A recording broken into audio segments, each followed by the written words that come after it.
Israa'el keessatti namoonni 15,000 ol ta'an daandii irratti bahuun waraanni Gaazaa akka dhaabbatu waamicha dhiyeessuun ministeerri muummeen Benyamin Netanyahuun booji'amtoota hafan bilisaan baasuu fi waliigaltee irratti akka waliigalan gaafatanii jiru.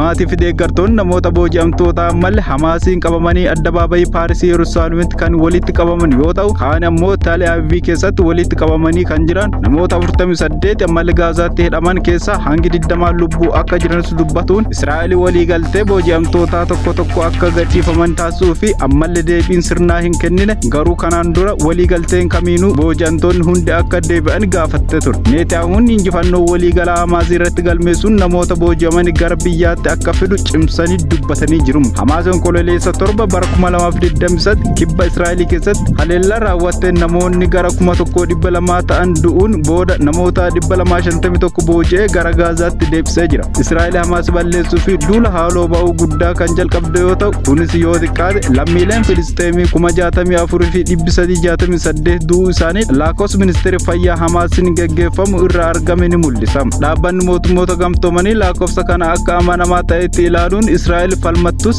sagalee mormii daandii Israa'el irratti dhaga'amuu fi gaaffii idil addunyaa michoota ishee tokko irra haleellaa waraanaa Gaazaa keessatti gaggeeffamaa jiru akka dhaabbatu gaafatuun haalaan guddachaa dhufeera. Ta'us mallattoonni hundi humni ittisa Israa'el waraana kana cimsuu fi qophaa'aa jiraachuu isaatiin sababbiin isaas mootummaan Netanyahuun Gaazaa guutumatti to'achuu fi dhumarratti Hamaas injifachuu fi dhaadhatee jira.